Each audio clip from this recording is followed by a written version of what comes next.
Welcome to the Knife Junkie podcast, your weekly dose of knife news and information about knives and knife collecting. Here's your host, Bob the Knife Junkie DeMarco. Welcome to the Knife Junkie podcast. I'm your host, Bob DeMarco. On this edition of the show, I'm speaking with Jeremiah Burbank, proprietor of online knife retailer PVK and host of the popular knife podcast Bladeology. I've been following PVK on Instagram ever since I started on the platform and have found myself countless times staring, slack-jawed in wonder at the high-end, rare, and exclusive knives PVK offers. Their selection is a carefully curated selection that would make any knife junkie blush. I also had the good fortune of speaking with Jeremiah on Bladeology, a podcast he hosts with two masters of knife making, Nick Chuprin and Chuck Gudradis. Tonight, it's my turn to find out what makes Jeremiah tick and how he made PVK such a success.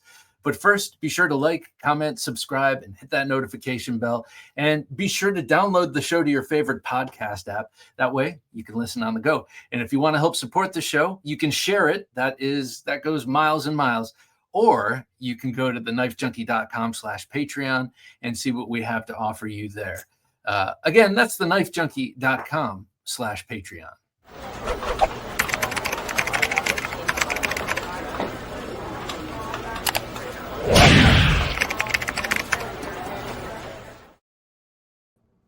Jeremiah, welcome to the show, sir. How's it going, Bob? Happy to be here. It's going great. It's good to see you in person. We spoke on your show, which the audio podcast, which was awesome. Turned out great. That was blessed. Yeah, I really enjoyed talking with you and with Chuck and Nick. And you are a very good host. So I hope I live up to that. I want to congratulate you on 31 years of PVK. Thank you so much. It's been pretty crazy, actually. It's a wild story. It was started by my brother in the early 90s in our hometown of Amherst, Massachusetts, and I joined on obviously a little later on in the early 2000s. We sort of worked together to bring knife videos to the internet pre-YouTube, and then since then it's always been a family business. It was the two of us for a very long time. Moving to Vegas, moving back here, it's a lot. It's a wild ride. Yeah. Yeah, I know PVK as PVK Vegas, and I know you're not there currently. What pulled you out there? Okay, so originally, right, we started in Amherst, moved to Nashua, New Hampshire later on, and my brother was invited by a good friend and at that time early maker, Hank Greenberg of Blackside Customs said, "Hey, there's this really cool knife show in Las Vegas. You should come out. It's called the USN Gathering." And at the time, we weren't really going to shows a whole lot. We were just online and doing the retail. So Josh decided, great time to take a vacation, go to Las Vegas. Why not? Went to Las Vegas, went to the USN Gathering. It was a huge success, a lot of fun. Made a lot of friends in a very short amount of time, and came back and said, I know the next move. Like I see the lights, I see everything, and we have to go to Vegas. And I said, that's the craziest thing ever, but let's do it. And so we literally we picked up, we found a little flex warehouse space by the airport, and we set up a in-person showroom that was at first appointment only, with the whole, PVK shipping in the back. We made even more friends, and a good customer of ours at the time offered some space on Las Vegas Boulevard. And he's like, I have some space on the Strip. It's a prime location. You should bring this to the world. Like, you guys are doing something here that this city has never seen before. Like, I'll help you, whatever you need, let's do this. And, at that point we were pretty used to very serious and drastic transitions. So we said, okay, let's do it. Let's open a shop on the Strip. And that's where PVK Vegas that's where the engines really started turning. That's where the popularity of the business we've been at it for a long time, but the PVK Vegas part really, that sent it into the stratosphere. Got a lot of attention that way. showroom on the Strip on Las Vegas Boulevard. I've got some stories. I don't know if they're all podcast appropriate, but yeah, it was wild. It was really fun being there. I don't know if you ever made it to USN while it was still in Las Vegas, but the shop ended up being an epicenter for makers, for collectors, for celebrities to sort of come and hang out in our shop, which was, you know, a huge amount of fun and a blessing to have everybody. I mean, that sounds like a reality show in the making. That is so cool. What was it like having a shop on the Strip? I've been there a couple of times when I was a younger man, and it was kind of a wild place. Oh yeah, no, it's still really wild. So I think the city gave us demographics. They're slipping my mind at the moment. Tens of thousands of people a week walk by that shop in that area, which is no longer. They tore that whole portion of the Strip down. But I mean, basically, if you're familiar with Las Vegas at all, and I'll paint you a picture. So our shop was directly on Las Vegas Boulevard. So there was we were here, this is the sidewalk, that's Boulevard right here. And if you stood outside the shop, which we used to do a lot, and people watch, bring people into the shop, we would stand outside flipping ballet songs and like firing switchblades, having a blast. Directly across from us was the Crystal shop, which giant Louis Vuitton, Gucci signs. And we were literally, 400 feet to the right was Planet Hollywood, where USN was. So if you can imagine that, day in, night, afternoon, just people walking by in various, inebriated states or sober, bachelor parties, bachelorette parties, clowns, flamingo girls, the whole thing, just on display. It was wild. I mean, people would, exactly like you might think, they went to the casino, they rolled the dice, they hit gold, and a lot of those whales would come over to the shop and just, impress me, show me some crazy knife that I've never seen before. Oh my God, that's perfect. That is perfect. And even if they didn't strike gold, that's, the kind of person who's willing to go spend a lot of money on gambling. You could probably convince them to spend a lot of money on something like a pocket knife. Absolutely. And that was, I'll tell you, the best part about that experience on the Strip. It was fun, helping out these giant ballers and everything, but it was equally as fun because Las Vegas is an international city. People fly there year round, 24/7 from countries all over the world.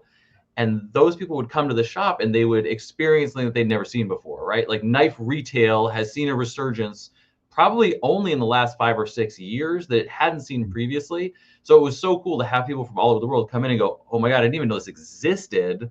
And they're not going to buy $1,000 knife, but just exposing them to knives, and they find some little knife that they fall in love with. They have to have, we would ship it for them. If they were, flying internationally, it'd be hard to sort of get that on sometimes. We'd be happy to ship it.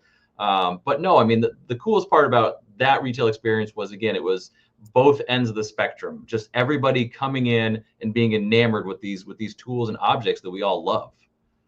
Yeah, and what a great way. I mean, because as I sort of hinted at up front, you sell a lot of regular production knives, but you also have this really crazy, like I said, curated collection or selection of knives that you sell. Some of the stuff, I mean, we're going to bring out one shortly that I can't believe you guys have, but you have a lot of really beautiful and exclusive stuff. What a great way to show people they're not just murder weapons, and they're not just the thing you cut your steak with or cook dinner with. These are little kind of artistic pieces in and of themselves, and worthy of collecting and worthy of spending money on. Absolutely. Yeah, I mean, and exactly what you're describing is so much part of, being a dealer and having a showroom anywhere in the world. But I mean, it's sort of, that's what I see as part of my job, which is imbuing exactly what you're saying, which is like, hey, I know your first impression of this is maybe this is some sort of weapon, but it's really not. I mean, sure, anything could be a weapon, but I mean, more than anything else, we see them as tools, we see them as art pieces, we see these as something to treasure, something to use, something to collect, something to invest in. And that's so crucial to everything that we do, as a knife dealer, as a person, as a knife enthusiast.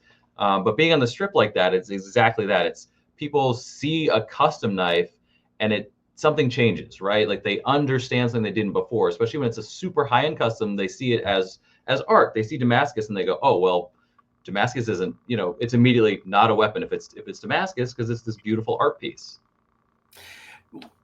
Would you say that Vegas was where your company, where PVK was kind of exposed to some of this more exotic stuff, or were you seeing this in Nashua and Amherst? Did you have the same sort of catalog?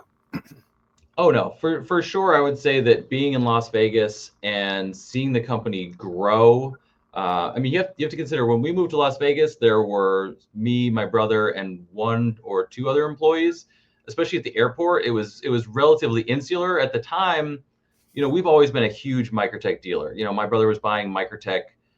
I'm going to go ahead and say before just about anybody. I feel like Tony would be okay with that. We were buying knives from the kitchen table. So, I mean, our custom selection was mostly Marco Customs, which is phenomenal, right? I mean, those are still some of my favorite knives. But when we moved to the Strip, things changed. We had, a larger audience. Therefore, we had more people looking for higher end items, and being in Vegas, right? That's part of the score. I mean, you want something that's like really, glitz, glamorous, jazz hands. Like that's what you want from a knife. So no, our customs on Las Vegas Boulevard went from like 10% to more than like 60%. Like it went up a lot.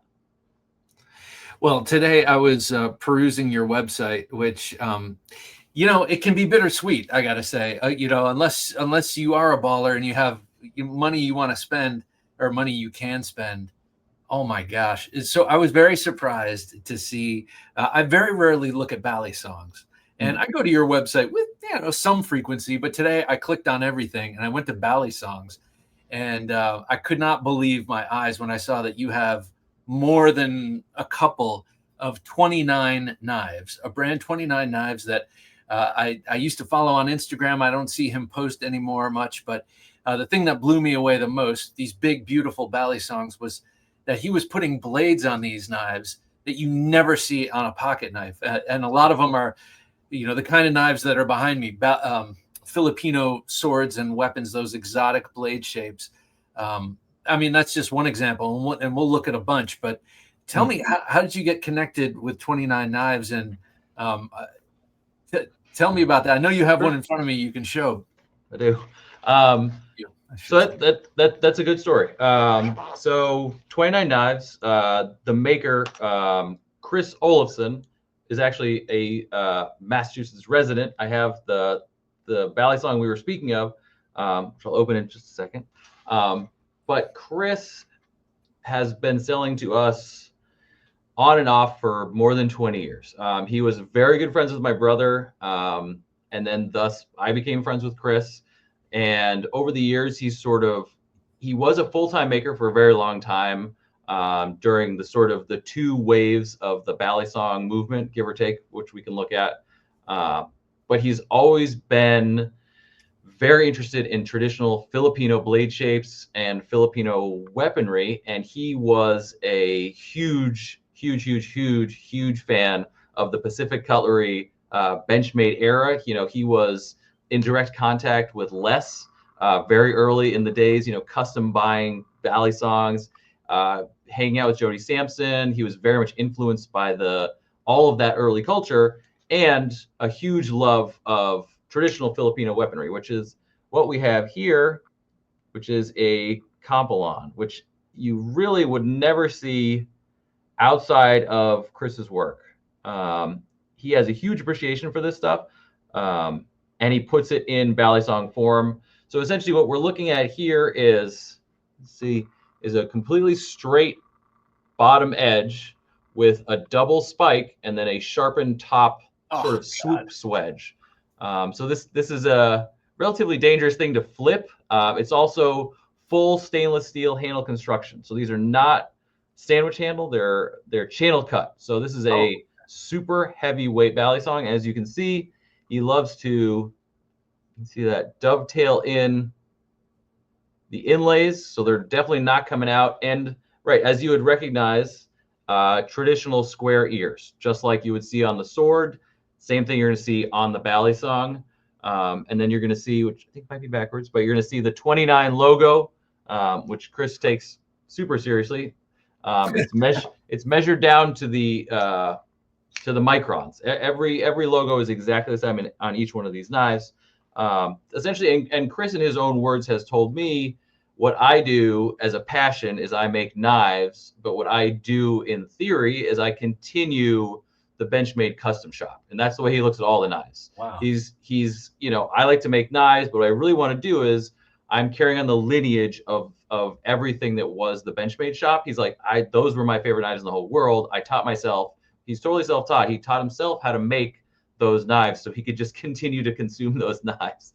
Chris has a huge collection of his own knives. I joke with him about that all the time. Because he'll bring and that relationship through the years has only grown. And as you said, he doesn't really supply knives to anybody else right now except for me and for PVK. So it's really great now that I'm back on the East Coast. He comes up to the shop probably about once a month with a knife delivery, and he brings about 10 knives. And he lets me buy about 7 of them, and then he usually keeps like 3 or 4, and he can't part with them. And I'm, oh, okay, that's fine. But yeah, no, Chris is great, and he does things which nobody else does, which I love. He tries things that no other knife maker would even, with all due respect, they wouldn't have the cojones to grind any of this stuff. And as you've seen, he does the best crisp blade on the market is ground by 29 Knives, no questions asked. Like, there's 3 different ones. There's the short wave, there's the medium wave, and there's the long wave Chris. Okay. I think I saw the short wave, super tight. I mean, I don't know how in the world anyone could grind that. Super tight curves on that, Chris. I saw Panuti. I saw the Compilon. And thank you. I always wondered if that was a sharpened horn up there.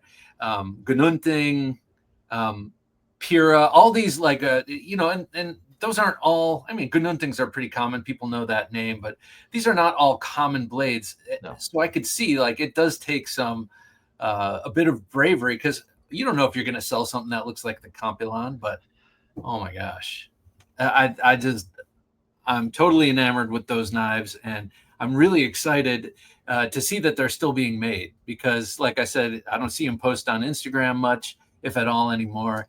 But good to see that they're still there, and that you are the exclusive dealer. What other, okay, you mentioned Marfione Customs. Yes. How does that relationship still work? I mean, I know Microtech has blown up since your brother first started, and I'm sure that they have a lot of deliveries. Wow, I'm just looking at those now. A lot of knives to deliver. There's that Chris. Yeah. So Microtech, shrouded in shadows. Being a Microtech dealer is a pleasure. It's fun. It's stressful. It's all those things, all in one. I mean, that's true about the job in general. But from Microtech, it's a lot. It's a constant flow of knives. It's for me, it's trying to choose which knives I think. As you know, there's colors, there's blade shapes, there's styles, there's sizes, there's OTFs, there's side open. I mean, it's trying to know what I think is going to sell, looking at the market and trying to get as much in as possible while keeping it, a diverse selection. Sometimes you go deep on a SKU, sometimes you go shallow and you go wide, right? Okay, depending on the week, depending on the month, you try to vary the color options. The custom department has evolved so much over the years. The Marfione customs, because now we have the Marfione Select, we have the Signature series. So we're seeing essentially what used to be we're going to get into the weeds of things here. What used to be a -16, which was a Damascus Ultratech UTX 70, whatever. -16 was a Damascus Microtech production model, is now a Signature series and is now a Marfione Select, which is a great evolution of that. So now we have this new sort of diamond logo with an M and an S behind it. And we're seeing the Zero Blade Play, for instance, just saw their premiere with a Marfione Select. We had the blue Baker Forge Damascus Tonto and double edge Zero Blade Plays. So that was really neat to see the evolution of that.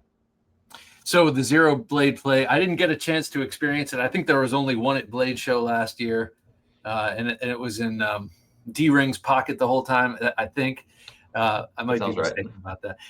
But how is it? It's great. I love it. I've got one right here. So I'm a huge. This is the ZBP Tanto, which is the new Ultratech Tanto. Tanto. All right, next time.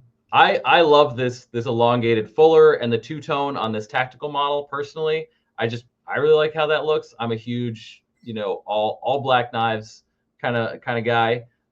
We've got the wonderful ball clip, which is a milled clip, and this is the zero blade play, and it is 100%.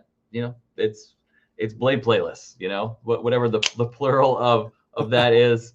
And what's nice is, so this, let's see, there we go.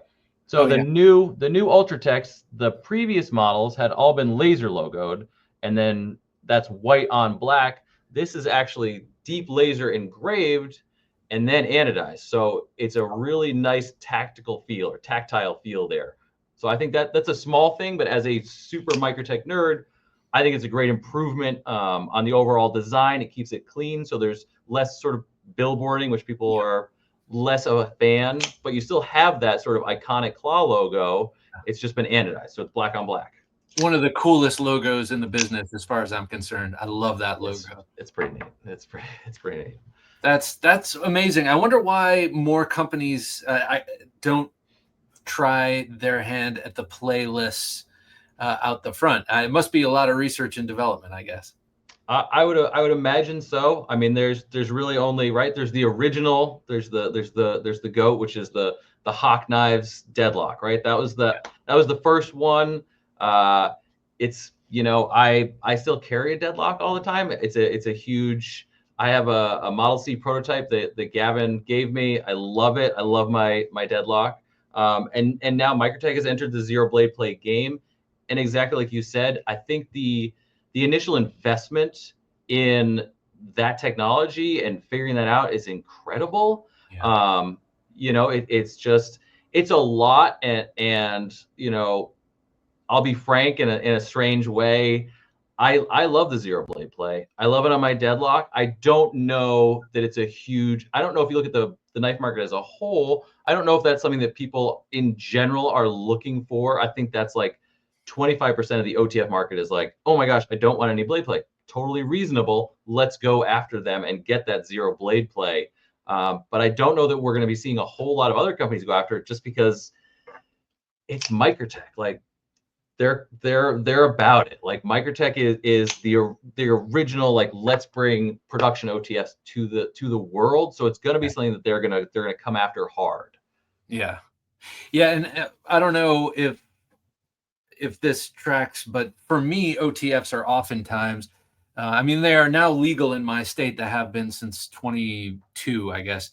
But for a long time, I had them kind of as toys, or kind of as, expensive, dangerous toys, but, fun to play with. But if I really needed something if I needed to do some hard work, which I rarely do with my knife anyway, it would be a cold steel or something that I wouldn't feel bad about kind of, so that blade play free kind of thing isn't as important to me with the OTFs. And I could see, like, that's probably what a larger chunk of the market is. I think so. And because exactly like you said, at a point when we're hard using our knives, like, I don't know that a whole lot of blade playlist comes into it. I think it's cool as heck. Don't get me wrong. Like, that is neat because, let's say I get, 50 customers. Maybe 5 of those guys are going to grab the blade of the knife and oh my God, like, is there any play in this? And the other guys are just gonna be like, whoa, like, this is phenomenal. Like, I can push this button and the blade fires out and I pull, it's a smaller portion, but it's a portion of the market. And I look at Microtech and I say, go for it. I mean, they're the OTF kings at the end of the day. I mean, they really are, though. That's it. I mean, there are other companies that make OTFs, but I mean, Microtech makes like 18 different versions and different styles. So I mean, probably thousands of thousands of units Oh my gosh, yeah, a huge amount. And you know what? I mean, it's a totally reasonable spec because at the end of the day, and I know this car analogy is so played out, but I mean, you have the Ferrari, the Koenigsegg, really, which is the deadlock. So I mean, you have somebody who's like, I want a zero blade plate OTF, and I want it to be nice, and I want it to be bespoke. You have the Hawk Knives deadlock. That's the original. It's always gonna be the greatest because it set the tone for that whole portion of the market. And then you have somebody who's like, I want that, but it's a little out of the budget, and I want an Ultra Tech where I can just sort of I can beat this up and I'm not going to worry about it, but I still care about zero blade plate. So at the same time, you have both ends of the market covered on that one. Yeah. So I mean, the more the merrier, I guess. Well, before we move away from Microtech, I got to ask you, because I saw an absolutely beautiful Marfione custom amphibian on your website, and the amphibian is my favorite Microtech. It just is. I love it. I loved it ever since I first saw it. I think they were making them in '96. Like they made like 3 or 4 of them or something like that. Very few of them back then, and then they went away for a long time, and they came back 2 years ago. And it reminds me of the Emerson Commander and like all of the things that I got excited about with that knife 25 years ago came back with the amphibian. I liken it to a Star Wars when I was a little kid, because I saw it. I'm that old. I saw it as a little kid in the theater, and then when the Matrix came out, I was like, this makes me feel like how I first felt when I saw Star Wars. That's the amphibian to me. And then I saw this Marfione custom, and it's it's quite expensive, but it's also incredibly beautiful. Are these Marfione custom knives? Describe them. Are they really that outstanding? Like, how are they? Are they actually made by him? Tell me about those. Okay, so Marfione Customs. It's everything in the knife that you want, but you can't get in the production ones, right? So like the amphibian, I have a full carbon fiber handle. It has titanium flamed accents. It has a deep hollow ground blade that's been mirror polished. It has DLC pocket clip. So it has all the trimmings of like an absolutely fantastic custom knife, which it is. And these are all hand ground. And that's the thing. So a standard, see that? So a standard Microtech, right? These are pretty much all machine ground. They're flat ground, on a burger or some sort of similar thing. They're not hand ground by a human, right? Marfione Custom is indeed hand ground by a human. Are they all hand ground by Tony? Pretty much. I mean, he's the knife maker. That's the deal. It was him, and it was Sean for a while, and it was TJ for a while, and the 3 of those guys, a lineage Marfione team, were in there just grinding away, right? And I mean, the mirror polish on a Marfione Custom, forget about it. That's it. I've seen, and now to be fair, I have seen a lot of mirror polishes in the knife game for a very long time, but to this day, I don't know that there's a better mirror polish on the market than on a Marfione Custom. It's also referred to as liquid metal by a lot of people. They call in, they go, I want one of those liquid metal blades, and that's always fun. It like throws us a little bit like, oh right, mirror polish. But there's nothing quite like a Marfione Custom deep hollow ground with a mirror polish blade. Should have had one in front of me. But I mean, it in person, it blows your mind. I mean, these knives are, without a doubt, some of the nicest and craziest you can get. As you were scrolling on the website, the Atrius, right? The Atrius is a blade playlist Marfione Custom only version, and that's the other thing. So there's a Persian amphibian. There's the recurve amphibian with the top swedge, the Atrius. So there are certain things in the Marfione Custom lineup that are only Marfione Customs that won't see the light of day as a production unit, right? And the Atrius is a great example of that. Custom only. If you want one, it is what it is. It's never going to be, oh, we'll make a production version of that. So that's another aspect to it. So fit, finish, and also model sometimes. And being a Greek mythology kind of nerd, Atreus, the father of Menelaus and Agamemnon, the guys who started the Trojan War. I love all of that. I love that all of these things are named Epic. Greek gods, and yeah, oh, it's so cool. I don't know. I think Microtech is a great company. I remember in the mid '90s seeing some of the crazy designs that they had with their out the sides. They had some really cool out the sides. The names of them all kind of escape me right now. And I just remember thinking like someday, and it took a long time, and now I have some of those, but I just love them. But let's move on. You had it was after Blade Show, Texas. You were seen cutting a steak with a big, beautiful Bowie knife. Tell us about that. I know you sell that. So yes. So that knife, I have it in my safe. Let me grab it. Hold on. Sure. Get my safe code. Here we go. So I've got here we go. That's a particular unit. That's a good story. That's this knife, which is the Horse Crippler, which is a massive Bowie, in fact. And I did. Oh, this is the other one. Oh, that's okay. This is the same model, a little dirtier. But so there are 3 versions of this. There are 3 in existence. So there are 3 prototypes, and this was designed by Elijah Isham, extremely good friend of mine. Sadly passed away. So he was originally intending on bringing the Horse Crippler to market. There were 3 prototypes made for Blade Show 2019. There were 3 prototypes made, and Elijah and I ran over to the Wii booth to pick up the prototypes, only to find out that the communication at the Wii booth at the time hadn't trickled down. So in the end, they were sold, all except for this one. God. This happens to be the exact knife. This was Elijah's. This was Elijah's knife that he carried on him for many shows and beat the heck out of. And so in the later years, him, Nick, and myself were always searching for the other 2 Horse Cripplers. It was just, there was a certain amount of bittersweet involved in the whole process.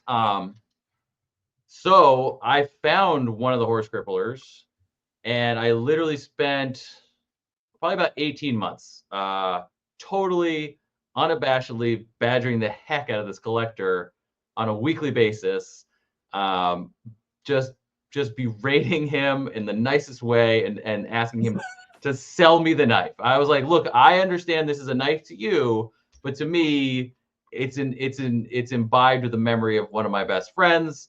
You have to sell me this knife. So I acquired that knife, and that's the one I had in Texas. So actually, we have 2 of the Horse Cripplers. I know of the location of the 3rd one. Nick is trying to. I'm pointing this way because Nick Tupern and I are in the same warehouse. So Nick is trying to find the 3rd Horse Crippler because these knives are phenomenal. They're a great design by Elijah. They're never going to get made, and there's 3 of them in existence. Oh man, they're never going to get made. That is, that's the 3rd saddest part of that story, obviously. But I just think it's so beautiful as a Bowie lover and collector myself. That it's got it all, including his like very unique design take on a classic American knife. You can see his design language in it, but not so much that it's not a Bowie, The scoops in the handle for me, like I see these, and like I see that in all of Elijah's knives, and which is really neat too, because right, obviously it's a reverse keyhole, so it's not actually a keyhole. This is one solid piece of D2 blade, so it's integral, but the titanium scale and the carbon fiber scale are overlay, and that's the keyhole part, which I thought was a semi-genius idea, by Elijah, because it looks like a keyhole, but it's not a keyhole. It's an integral, solid piece of D2. That might have been part of the problem, is that we was like, look, we'll make this, but it's going to be a solid piece of D2 that big, even from China, is going to be very expensive, Yeah. Well, you sell a lot of fixed blades. I was kind Absolutely. of looking through your, because that's kind of the mode I'm in. I'm Hmm. in that's my original mode. I go in and out of modes. Let me put it that way. But that's always been my favorite, my home. Fixed blades. I love fixed blades. I love Bowie knives. Um, uh, you have one that you're selling exclusively. All that is another key pattern, isn't it? Am I thinking of? I, you're the Clift Bowie Yes, by Dauntless Manufacturing. Dauntless. Yes. Yes. So I that was yes, Texas. So I did have my office. This one. I love it. So I had a bunch of these that were sort of. Oh, there we go. I had a bunch of these that I picked up in Texas while I was carrying the horse crippler, which was a keyhole. I showed those guys, and I was super excited about this, which is the Clift Bowie from Dauntless Manufacturing. Yeah. I fell in love. I bought as many of these as I could at the show. I think this is.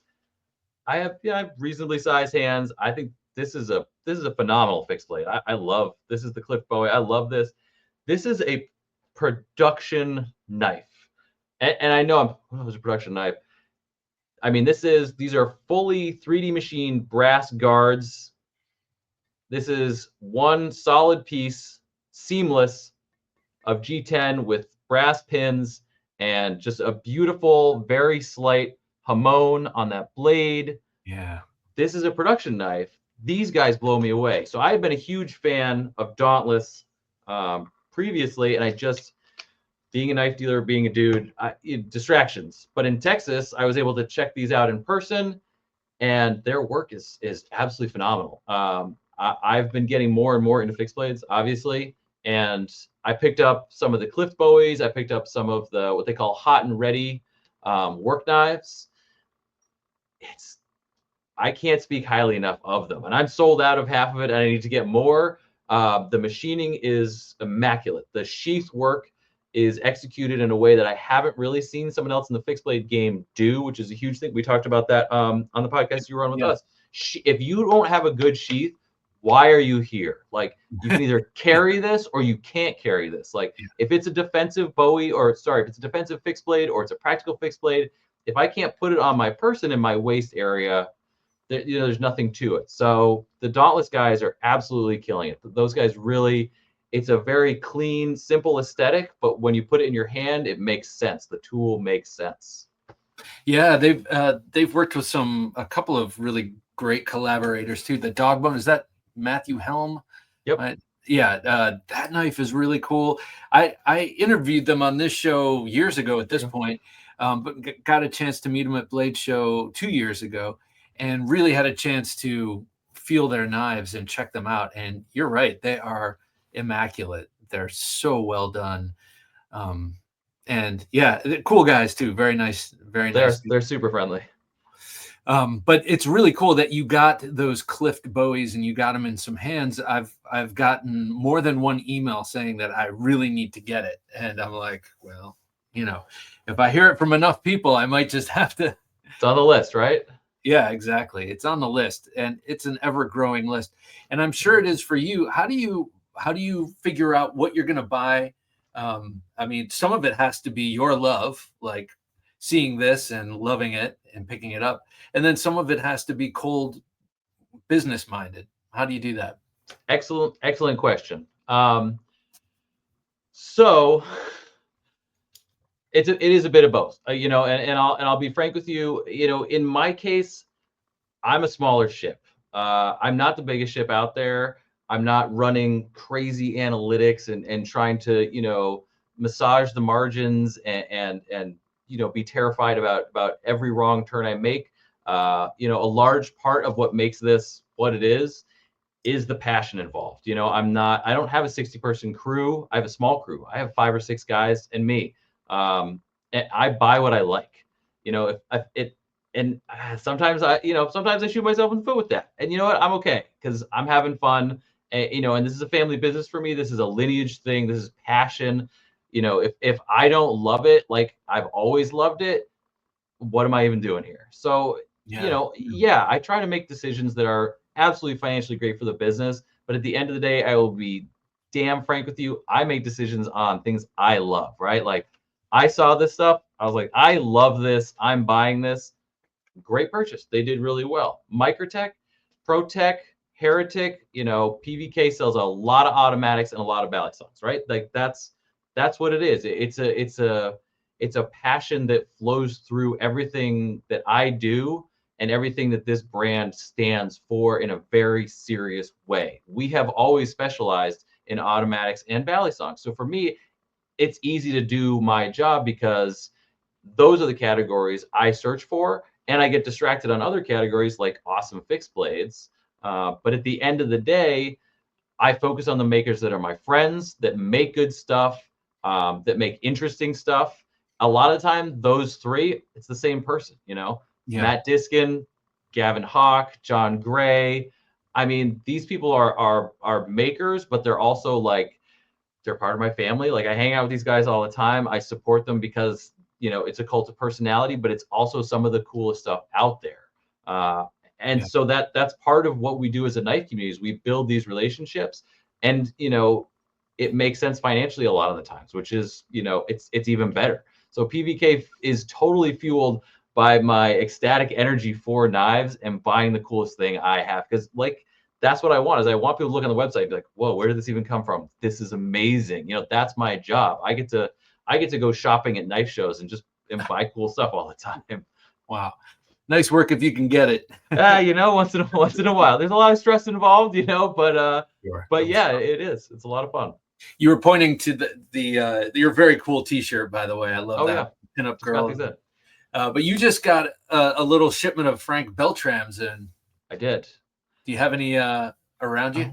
I do. Actually, I have this one, which I carry pretty regularly, and it has a very custom sharpening job that I've done. So as part of my growth as an individual and as an adult, I'm trying to teach myself how to better sharpen knives, especially Italians, because if you're familiar with these knives, they don't come in particularly sharp. I love them to death, but they are not sharp. This is a 9-inch, or what we call a 23-centimeter swivel bolster bayonet Frank Beltram in black and white horn with a slide safety. The swivel is your unlock mechanism. Push the blade closed. Clicks. There's a slide safety. Prevents from firing. Slide that down. Bam. And it makes that basically one of the most beautiful sounds ever, I think, is that sort of that push, click, fire, which is like the iconic movie switchblade sound of an Italian cracking out, which I love that. And just the iconic look. I love that. I've had a number of swivel bolster out the sides, cheap tourist pieces from when Europe wasn't so gelded and you could go over there and buy this stuff. But my question is, those were always a little bit cheap, but are the Frank Beltrams, they must be noticeably higher quality. Absolutely. So, great question. Happy to dive into this. So we get this a lot from customers, I had these knives when I was growing up, I had this iconic profile of a stiletto or an Italian, and we call them classic Italians, anything in that category. Right. The ones you get in Tijuana, the ones you get in Chinatown, for me, it's like the ones we got in Salisbury Beach on the shore. So this is a horse of a totally different color. No, these are true Italian-made switchblades. They're all steel construction, obviously, other than the natural handle scales. Mm-hmm. These are carrying the Frank B. You're not going to see it. There's a Frank B stamp in the blade, and it says Frank B Italy, and that is a man's name, and that is the country where he is making these knives in that shop. So no, these are totally, completely different, very, very sturdy, very, very well-made knives. And as I say that, would I hard use this knife? Absolutely not. No. It's an Italian. It sounds cool. It looks cool. Now that I've put, say, mediocre edge on this, it will absolutely cut things. But no, this is not when customers are like, oh, I need a good camping knife. I was thinking about an Italian stiletto. No, no, Yeah. no. You're looking for a cool knife to show your friends Yeah. while you're drinking and playing poker? Yes, 100%. Yeah. Absolutely this one. All right. So these are 10 times better than the Tijuana ones, but still I would not hard use these. These are cool, iconic movie knives. As you can see, I can't actually stop firing that, so I'm gonna put that down. Yeah. I think I have to get one. I mean, like I said, long list, but Sure. I had to return the one that I had to my brother because somehow he left it at my place and I kept it for years and years and years. And then I felt Somehow. bad. Yeah, somehow. And so I had to give it back to him. And I have no Italian style stiletto now. And that's a gaping hole in my collection. It would only be the Absolutely. responsible thing for me to do. Bob, Hey, we're gonna fix that. I got you. Cool. I know where to get my Frank Beltram. I want to mention right now for listeners that Jeremiah has very generously is making an offer here to listeners and viewers. They have a rewards program, a loyalty program at PVK. And he is saying that if you sign up for this PVK rewards program, where you earn points earn redeemable points through your purchases. If you sign up for that and put Knife Junkie 20 in the coupon line, you can get $20 off your first order from PVK. So it's a very generous offer, and it's a way to kind of, we should all be members of something in our lives. And I say, being a member of PVK sounds like the right thing, especially for people who are listening to this show. So definitely go to pvk.com, look for the loyalty program, and sign up. And when you sign up, make your first purchase, Knife Junkie 20 in the coupon line, and you'll get $20 off. So, I mean, if that doesn't sweeten the deal, I can't imagine what would. Thank you so much, Jeremiah, for that. I appreciate that. Absolutely. Yeah, I'm happy to extend that to your viewers and your listeners. Come on over, get something cool. I appreciate you guys, tuning into the Knife Junkie and being part of this whole infrastructure, right? We talked about that on Bladeology too. I mean, we're all family to a point. We're all members of this knife community, this industry, this hobby, and extending a hand forward is so important. No matter what kind of knives you're collecting, all knives are awesome. Well, that brings me to Bladeology. I want to talk to you about how did you get started with Bladeology, and how did you determine? I guess Nick and Chuck are both New Englanders also. So tell me about the birth of it and Sure. what your philosophy of the show is. Absolutely. So late 2018. Elijah, Nick, and I were coming back from the Kentucky Custom Knife Show, which is in the first weekend of December every year. So at this point, the three of us were basically inseparable and talking on the phone more than our spouses at the time, more than our jobs at the time. We were just sort of, the three of us bonded very quickly and swiftly. And on our way back from the show, we were just kind of joking in the car. We said, we should start a podcast. And I was like, a podcast should be, a historical record book of our adventures, of knives we think are cool, and, the whole thing, the sort of this atmosphere that we lived in at the time, which was sort of this sort of road dog, living the hard, knife life. Because at the time we were going to shows all the time. 2018 and 2019, we literally, the three of us went to every single knife show in existence. There was not a single knife show that we missed. We were on the road probably every month or twice a month in those 2 years, pre-pandemic. And Bladeology just made sense because we could talk to each other all the time. We could record a podcast. I would do all the work, the naming, all the prep stuff. And everybody else could have the fun, which is still kind of how it goes now. And it made sense, right? We got into it right before the pandemic, and during the pandemic, we were recording like crazy because we couldn't go to knife shows for almost a year and a half. So it was great. We were instead of on the phone having these nihilistic conversations about knives, we were recording a podcast. As the classic meme goes, it's another podcast.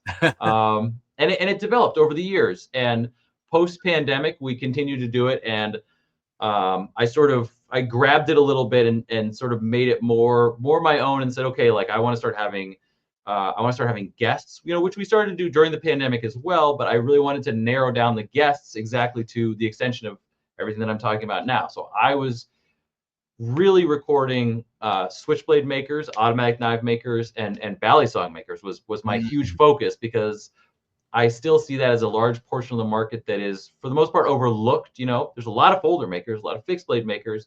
Not many guys are diving into making autos and bally songs. Yeah. And over the years, that just kind of Bladeology kind of continued along that lines. Elijah unfortunately passed. We didn't record for almost a year, maybe 2 years, just because it was what it is. I moved the business from Las Vegas to here, but with the loss of Elijah, it was a sort of a sensitive topic. So we put it to rest for a little while. Then Nick and I are now in the same place, NCC Knives and I. And we decided it was time to bring it back. It was time to get back into podcasting after, an absence. And we did it for probably a few months. And then Chuck, right? So Chuck is 45 minutes south of us.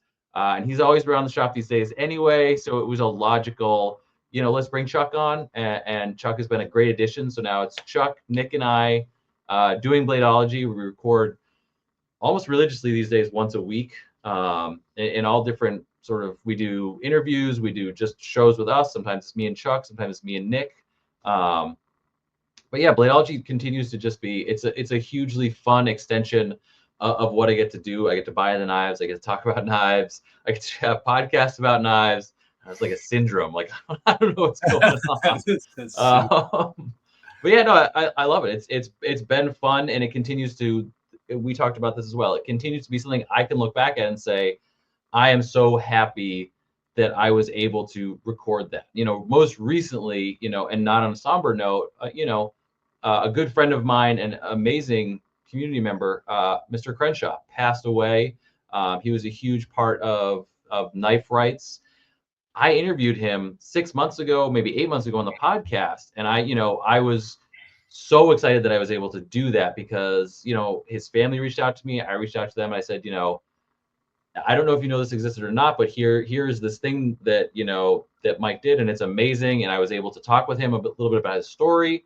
And it's moments like that really, they nail it home for me, that I feel like I'm like, okay, like this is worth time. This is worth a little less sleep. This is worth some energy to keep doing this, because same thing here with what you're doing. You're recording a little bit of history, and hopefully in the future, somebody's going to, they're going to look back at it and say, oh, thankfully. Yeah, there will be knife lovers in the future who can look back and have a historic record. I get interested in different historical periods of time, and I'll do research. But in the future, they will have this show and your show to look back on, and they can get an inside glance at, oh man, this is what was happening in the 2020s, man. And I think that's a I don't know, it's a privilege. It also must be a privilege working with Nick and Chuprin, because I'm sorry, Chuck and Nick, because they are, man, their work is unbearably awesome. Like, I've experienced some of Nick's handmade customs, or his custom knives, before he started doing a lot of machining, which he's doing now.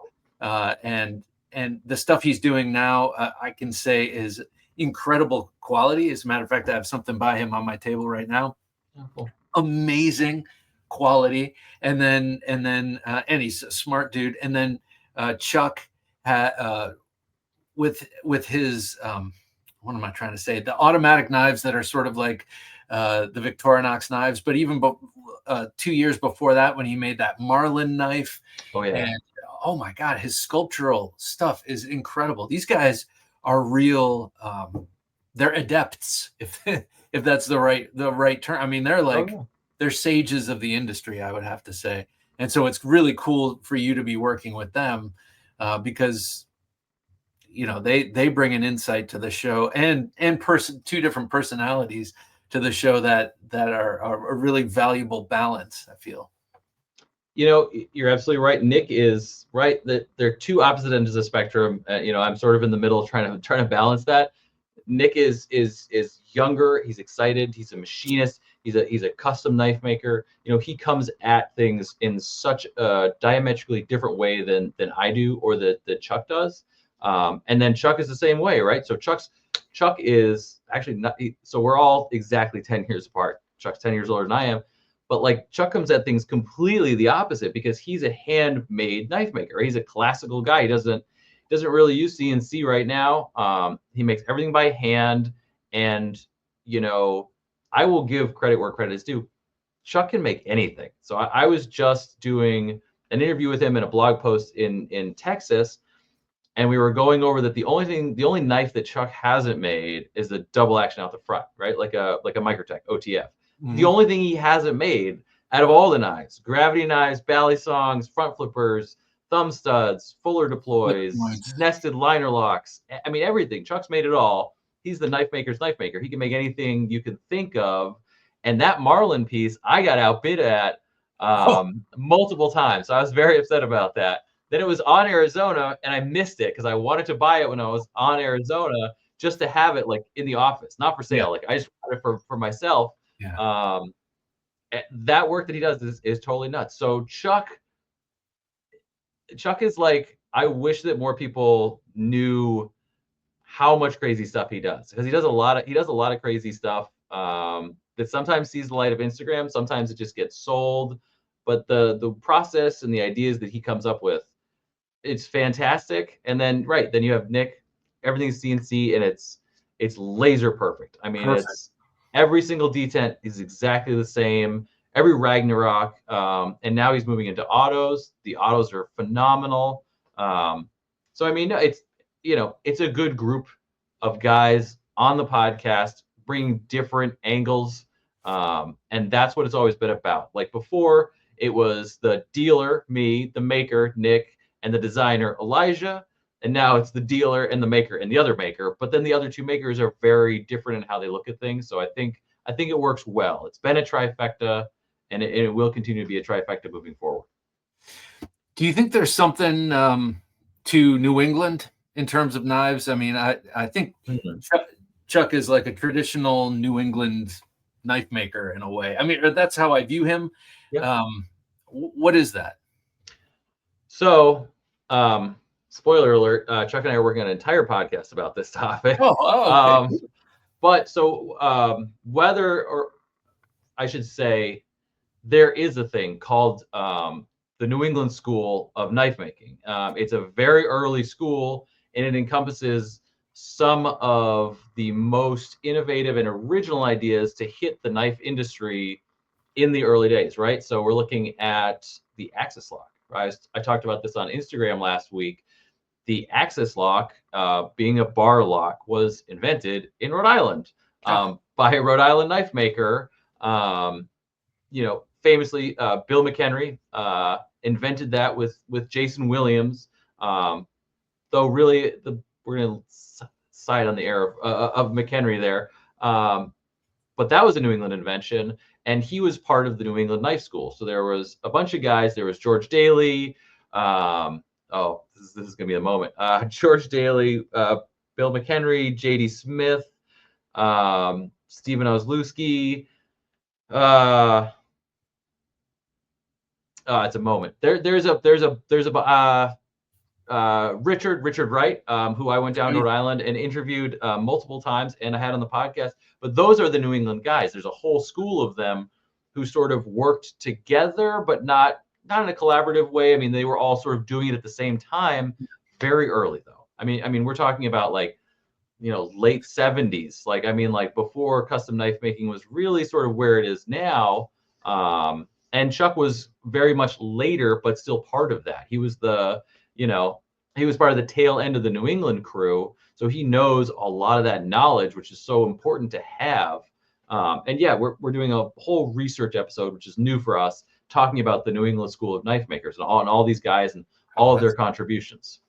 Oh man, well, I'm glad I brought it up. I think it's fascinating. I love New England, and I love the idea of schools of thought, or like, to me, it reminds me of like a school of art, like abstract expressionists. Like they're all kind of thinking similar things and feeding off of each other's innovations. They're not working collaboratively, but they're all kind of evolving simultaneously in the same direction. I think that's really cool. Before I let you go, Jeremiah, tell people how they can keep up with PVK, and then we'll remind them again of that loyalty program. Absolutely. Yeah. Best way to do that is obviously right on the website, pvk.com. Sign up for the newsletter. Put a lot of work into the newsletter. It's not just salesy, pitchy stuff. There's blog posts. There's talking about Bladeology. There's just talking about knife history. There's some sales stuff in there too, but I pride myself on the newsletter being informative. You can give us a call at the shop at that number, 702-704-4069. And on Instagram, it's pvk.lasvegas, because I can't change the name. We'll lose all the followers. So that's just it. Cool. Well, and don't forget, when you sign up for the loyalty program, first time purchase, use the code KnifeJunkie20 for $20 off your first order. Jeremiah, thank you so much, man. It's been a real pleasure talking with you again. And I look forward to continuing the conversation, shaking your hand at Blade Show. And, well, thanks a lot, sir. Absolutely. Thanks for having me on, Bob. My pleasure. The Shockwave Tactical Torch is your ultimate self-defense companion, featuring a powerful LED bulb that lasts 100,000 hours, a super sharp, crenulated bezel, and a built-in stun gun delivering 4.5 million volts. Don't settle for ordinary. Choose the Shockwave Tactical Torch. TheKnifeJunkie.com/shockwave. There he goes, ladies and gentlemen. Jeremiah Burbank of PVK. Do yourself a favor. If you want some eye candy, you're probably a knife junkie if you're here, go to pvk.com or check them out, PVK Las Vegas. On Instagram, you'll see it on the lower third. It is amazing, the stuff they sell there, and just a great operation. So definitely go check that out.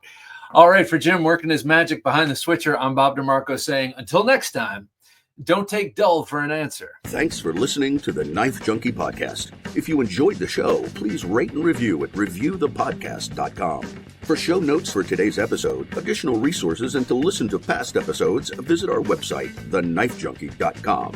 You can also watch our latest videos on YouTube at TheKnifeJunkie.com/YouTube. Check out some great knife photos on TheKnifeJunkie.com/Instagram, and join our Facebook group at TheKnifeJunkie.com/Facebook. And if you have a question or comment, email them to bob@TheKnifeJunkie.com or call our 24/7 listener line at 724-466-4487, and you may hear your comment or question answered on an upcoming episode of the Knife Junkie podcast.